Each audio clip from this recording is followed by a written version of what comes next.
The Los Angeles Dodgers won a pivotal game against the Arizona Diamondbacks, but at a cost. We're going to talk about that and so much more here on this episode of First Pitch.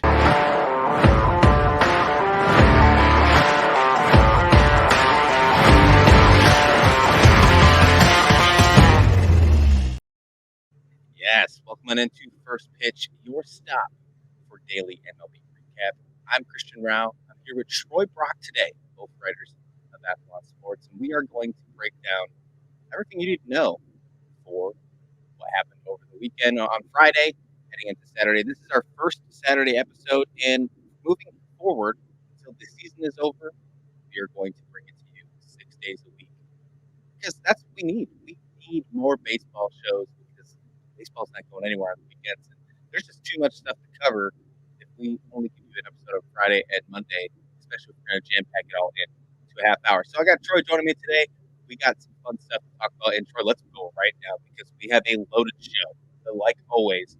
And we're going to start off out west. Los Angeles Dodgers win a pivotal game against the Arizona Diamondbacks, holding on after Arizona tried to make a comeback. They win the game by the score of, I just have the score up here, 10-9. Is that what we wound up going? So 10-9, yep. 4 runs scored by Arizona in the ninth inning, home run by Suarez, but they couldn't make the comeback. The Los Angeles Dodgers get the win. But the biggest story coming out of this is in the second inning, Troy, Clayton Kershaw leaves the game after giving a home run up to Corbin Carroll. Interesting timing when he left, but the reason he left was because he was dealing with injury. After the game, there was reports coming out from David Roberts and Clayton Kershaw said he is dealing with bone spurs in his foot, something in his toe, something that he's been dealing with, according to Dave Roberts, for, I quote, a couple of years. First, let's break that down. What's your thoughts about Clayton Kershaw, and then your thoughts about this game in general? Pretty interesting stuff. It could be a big move. It's big news for the Dodgers for the rest of the season. Yeah, losing Clayton Kershaw is huge. He's already had a shortened season with injury as it was. He's only had 7 starts this season, 30 innings. He was still really working his way back from injury, and this is his 6th injured list stint since 2020, since the beginning of 2020. And David Roberts said that it's probably going to be a 7th injured list stint coming. But this is big for the Dodgers. They don't have much pitching as it is with all of the injuries that they've dealt with. Between them and the Braves, they could open their own baseball clinic, essentially. Yeah, that's true. That's true. So far this season, we've only seen 7 starts out of Kershaw, if you want to count that last one a start, because he only made it 2 innings, not even through the second inning. He's only given 30 innings for the Dodgers, and that's a big thing to think about because there's a lot of other injuries happening with the Dodgers right now. Tyler Glasnow, Yamamoto, who right now working his way back. He did rehab start in AAA, so there's some positive news there. But you were banking on having Clayton Kershaw in the playoffs, especially not having him for the remainder of the first part of the year. And then you head into possibility of not having him. I saw something on social media saying we could have potentially seen the last pitch of Clayton Kershaw's career last night against the Arizona Diamondbacks. I don't know if I want to go that far with it, Troy, but it's still an interesting thing to think about because he's getting older. He's dealing with some injuries, and it seems like they're nagging now. Is this a possibility that maybe we did see the last of Clayton Kershaw? That's actually exactly what I wanted to ask you is it time for Clayton Kershaw to hang it up? I mean, honestly, with all the injuries and he is getting older, he's won his World Series. He's won his Cy Young. He won an MVP too, correct? I think so. I think you got me on the spot here. He's got a lot of awards here. I got the award tabs up here. I can't remember now. I know Verlander did. Yeah, if he did, I wouldn't be shocked. But he's a whole bunch of All-Stars. He won a Golden Glove. He's won Cy Youngs, 3 Cy Youngs. And yes, he won the Most Valuable Player in 2014, NL MVP. So yeah, there he goes.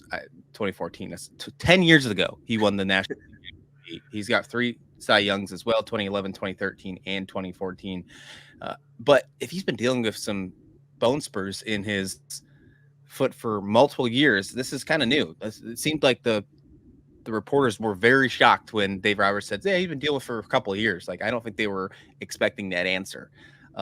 It makes a lot of sense why he's had some up and down starts over the last couple of years. If that's something where it's just been undisclosed, especially if it really causes his velocity to change. Kershaw said that he just couldn't get comfortable on the mound last night. He couldn't push off on that foot, and that obviously changed his speeds. We noticed that his velocity was down just a little bit over the course of the game, but I didn't think it was that crucial until you listen to those post game interviews and say, no, it was a big deal. It hurt. I couldn't go any farther.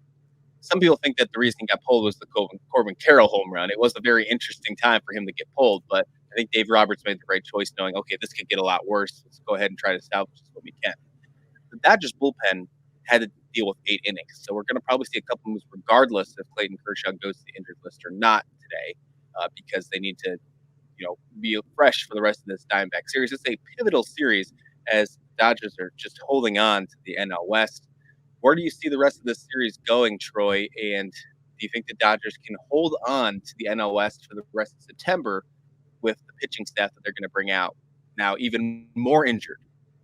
It's going to be a tough road for the Dodgers through September. The rest of this series is going to be tough. I think the rest of this series is going to be high scoring, like last night was. The Diamondbacks threw Zach Gallen, and it was a 10-9 game against Clayton Kershaw and Zach Gallen. Granted, Kershaw only went 2 innings, but you look at that start and pitch matchup, you don't think it's going to be a 10-9 game.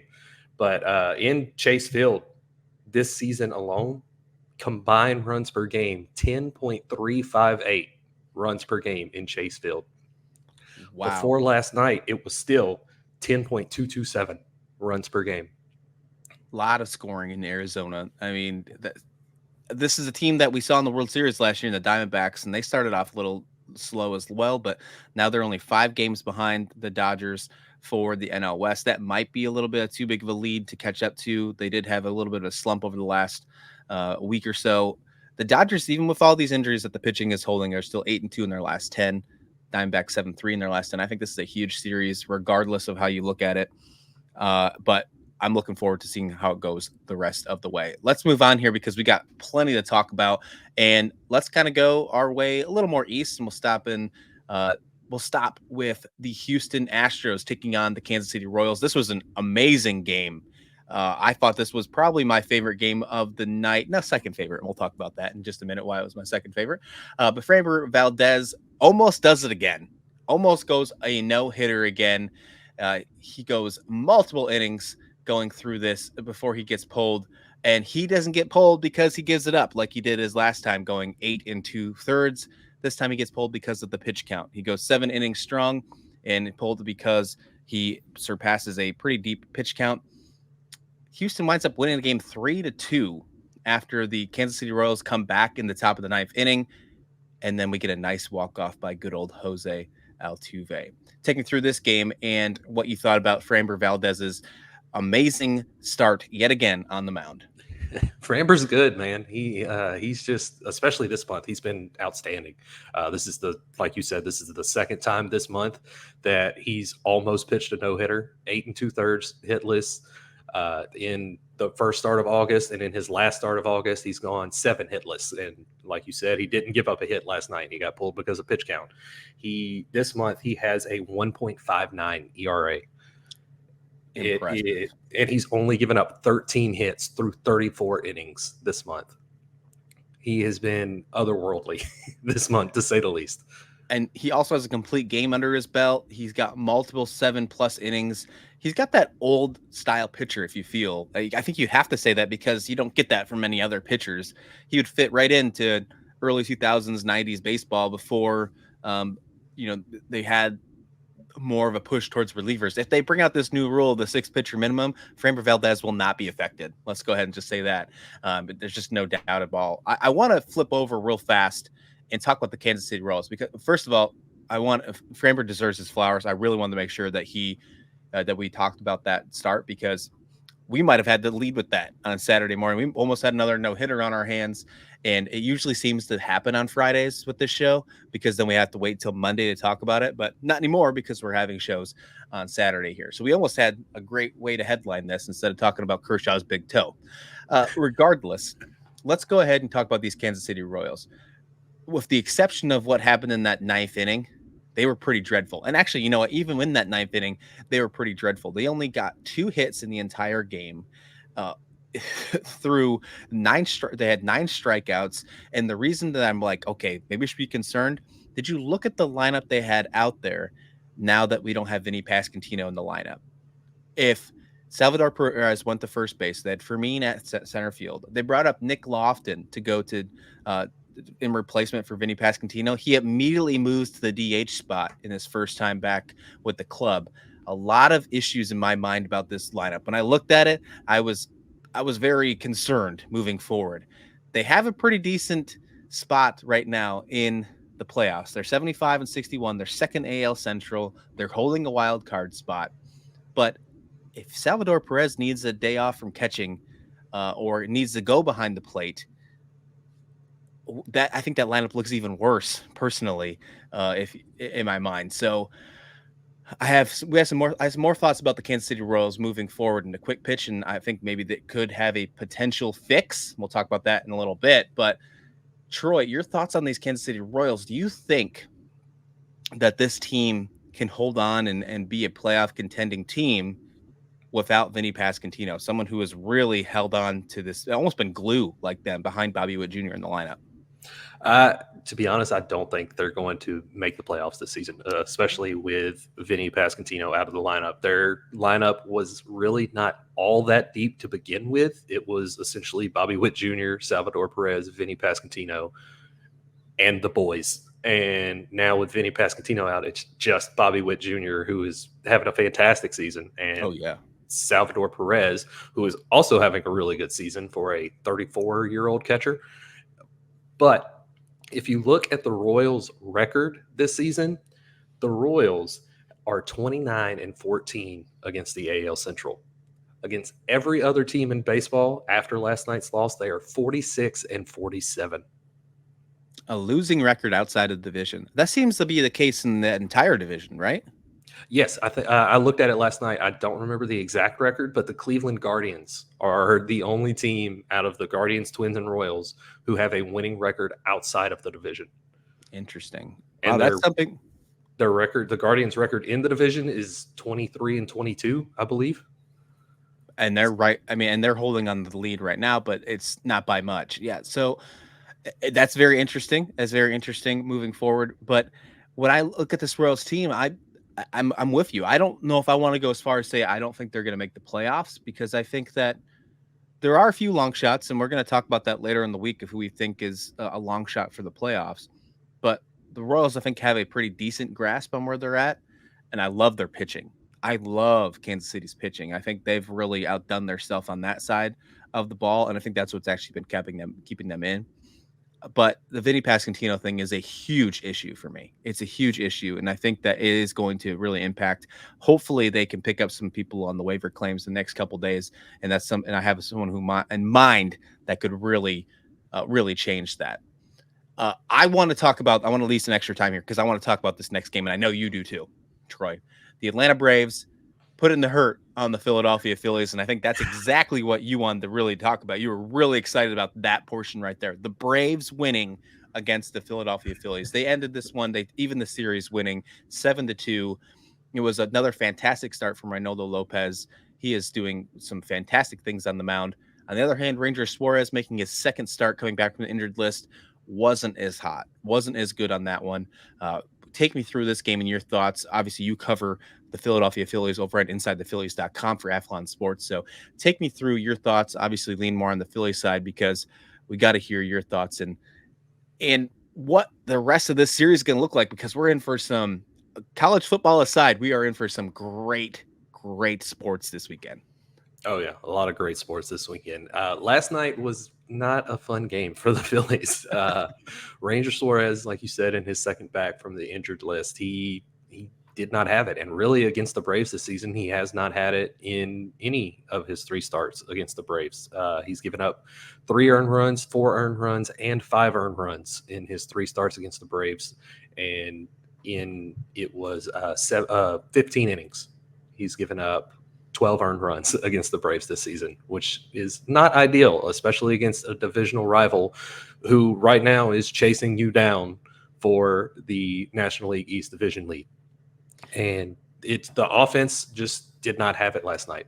We found out yesterday that Bryce Harper is indeed playing through some banged upness. He's got some wrist and elbow soreness, and that's probably the source of his power outage. He hasn't hit a home run since August 9th, and people have been speculating that he has been playing with an injury, and it came out yesterday that is in fact the case.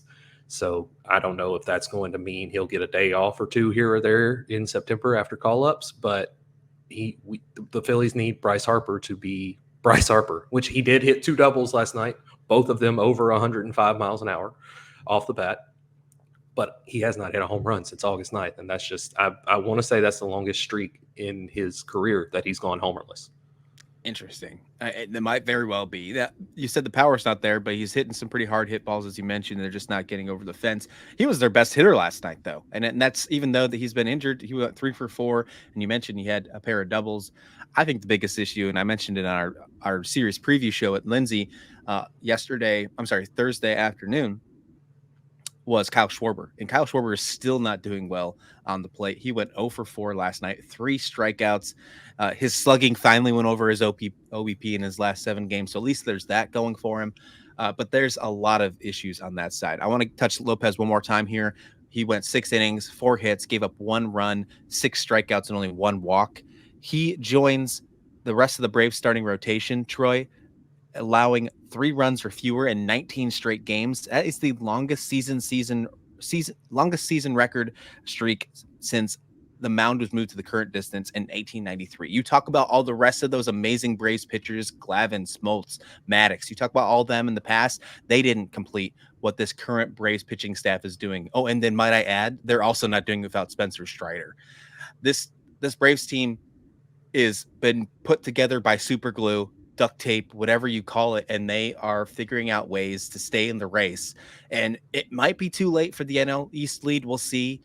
Who knows? September is going to be a really interesting month, especially if the Braves can wind up winning this series, not even just being a series split. The next 2 games are going to be really crucial. But how amazing is that stat with this pitching rotation? I would have never expected that to be a stat that wasn't done by those legends I just referred to. Oh yeah, that's fantastic. Fried, and that's also Fried's been there, but he hasn't been really the Max Fried that we've known for years. Right. He's been a different Max Fried this year. No Strider. It's been Schwellenbach, Fried, Sale, Lopez, and Morton. You won't see those names on a cereal box anytime soon. Most of them anyway. Well, hopefully we get some Schwelly O's or something soon, because I'm huge on Spencer Schwellenbach, and I'm really excited to see what he does on Sunday with his start on national TV on Sunday Night Baseball, because I really do think that he's going to be one of the next guys that we talk about all the time, like ace in the making. I really love what we see from Spencer Schwellenbach. Last thing on the Braves here, Orlando Arcia, Troy. How amazing has it been? And not for you, but how insane has it been to see Orlando Arcia just tear it up against the Philadelphia Phillies? I know you have some stats about Orlando Arcia and how he is fanned against the Phillies over the last just this season in general, but in his entire career, he really loves playing these Philadelphia Phillies.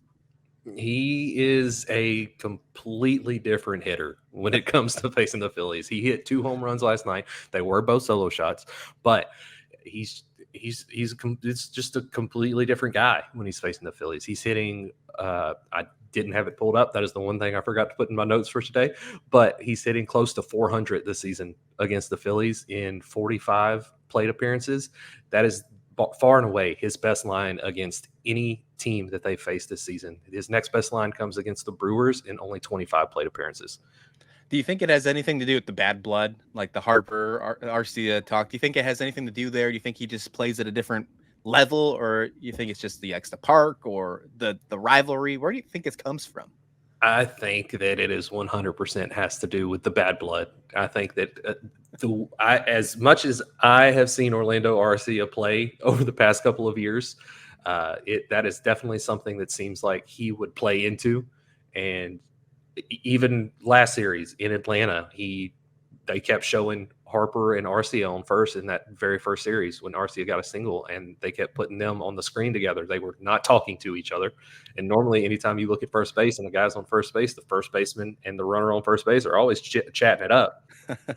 They were not talking to each other. When Arcia hit a home run in that series, he stared Harper down as he rounded the bases.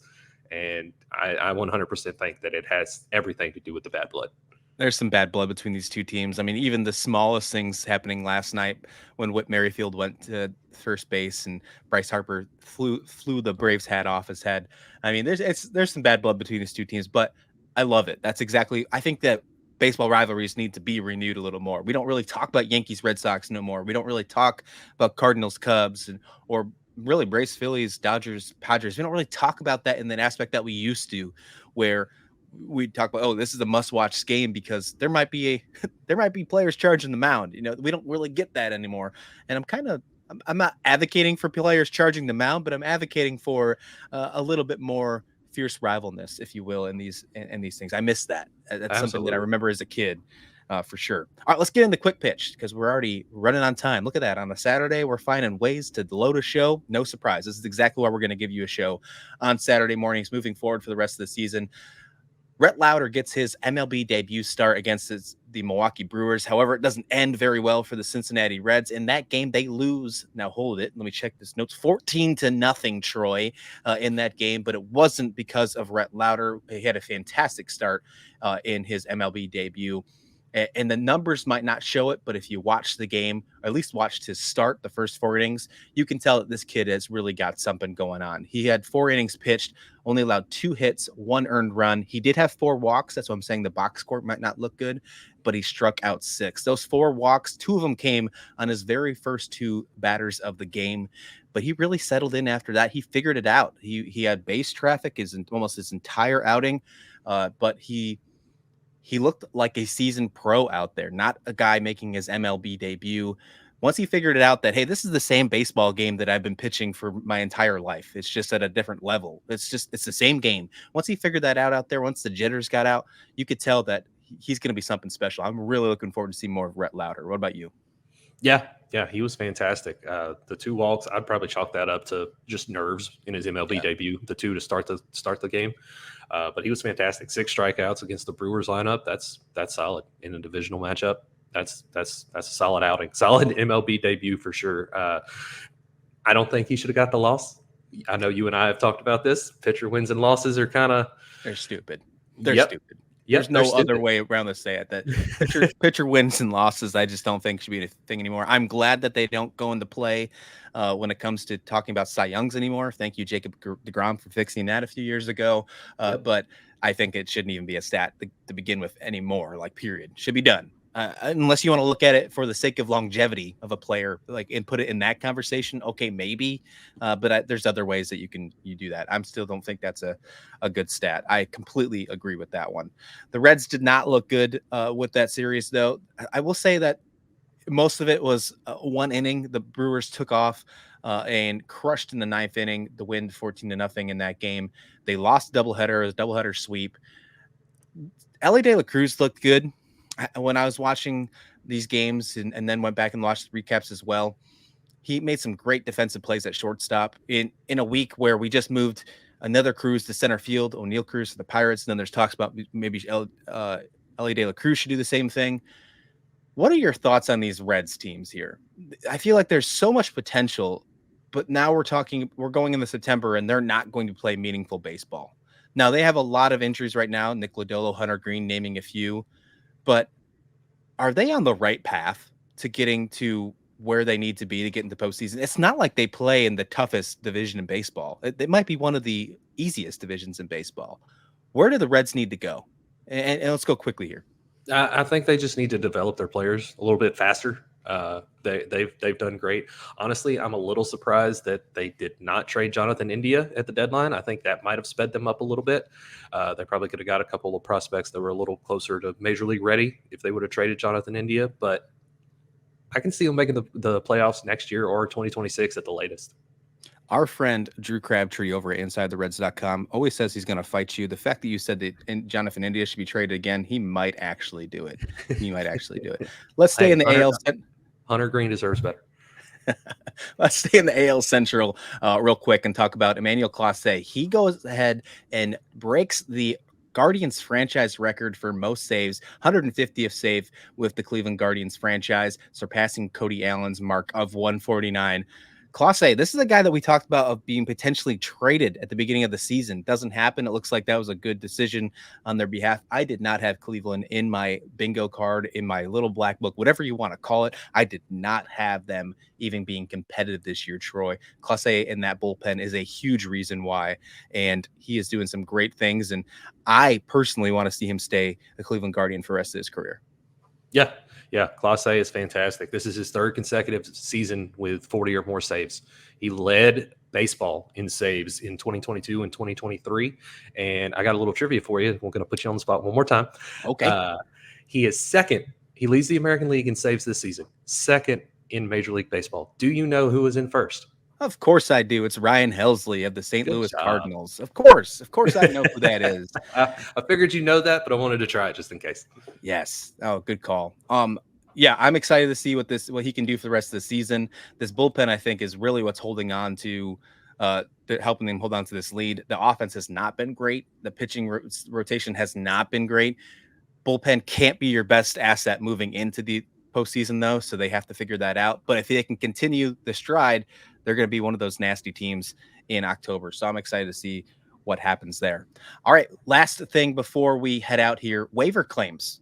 At the end of, we're going into September, and there's going to be some waiver claims that are going to be announced today before the September call-ups, before the rosters lock. You have to be on the team's organizational roster to be eligible for the postseason before we get to September. I want to go out here and just give each of us give a name. Who do you think of the waiver claims would be a good fit for a certain contending team, and why, Troy? I think Tyler Matzik could be going back to the Braves. Okay. They traded him to the Giants earlier. I think it was the Jorge Soler trade. And I think that he will be going back to the Braves. Alex Anthopoulos is big on bringing guys back that helped the Braves win the 2021 World Series. He brought back Rosario. He brought back Duvall. He's brought back Soler. And I think Matzik is next to come back. He hasn't had a great season, but it's only been 10 innings. He's dealt with injuries. He's got a 9.9 ERA. In 2021, the World Series season, he had a 2.79 ERA. And in the postseason, he has a 1.48 ERA. He'll give the Braves a third left-handed reliever with Aaron Bummer and Dylan Lee. And I think that once he is back from injury, he's rehabbing right now, he'll be a great addition to their bullpen. Interesting. I like that one. I'm going to go on the bat side, and I'm going to go with Tommy Pham to the Kansas City Royals. We talked about the Royals earlier in the show, and the reason why I said, hey, this lineup does not look good. Well, Tommy Pham, I think if you put him in the outfield, I don't think he platoons with any of those people out in the outfield right now, especially with Hunter Renfroe being out on injury. You bring Tommy Pham into that mix, even though he's an aging star, I think you are improved drastically because he's got a great bat. He looked good for the beginning of his trade over to St. Louis. He had a great first half with the Chicago White Sox, and he's one of those guys, one of those guys in the postseason that just really do something. So if you add Tommy Pham to the mix in Kansas City, a guy that is really awesome in the postseason, remember him last year in Arizona. And then, by the way, they also have Will Smith, who has this weird thing with making it to the World Series too. You add both of them, maybe we do see Kansas City in the playoffs. Maybe we see them make a little bit of a stretch, and it might just be because of superstition, Troy. Yeah. Honestly, I completely forgot about Will Smith. They're probably going to make a liar out of me. So, all right. What a fun episode this was today. You got a full 30 minutes on a Saturday. I hope you guys enjoyed this. We're going to be back on Monday with fresh episodes. We're going to bring Troy back for a happy hour on Monday as well. We're going to talk about some playoff long shots. But before we go, I want to bring up one more fun stat here for you to pay attention to for the rest of the weekend. The Cardinals are taking on the Yankees at Yankee Stadium. They lost the opening game on Friday. And Troy, if they get swept, they will continue a really wild streak. Currently, the Cardinals are the only MLB team that has not recorded a win at the new Yankee Stadium 2009 to present. Their last win in the Bronx, Game 5 of the World Series in 1964. Hall of Famer Bob Gibson was the pitcher in that game. He pitched 10 complete innings. So it'll take you back that far. That's the last time the Cardinals have won on the road against the New York Yankees. So keep that in mind. If they sweep, then that streak lives on. This has been First Pitch. I hope you guys enjoyed this episode. We will be back here Monday with another loaded episode to get you ready for the week. We'll be in September. We're going to have some important baseball to talk about as we get closer and closer to the postseason. You can find Troy on Twitter at TroyBBaseball, and of course, all his work on InsideThePhillies.com. You can find me on Twitter at Christian S. Rauh, Rauh. And until then, we'll be back here with another episode of First Pitch.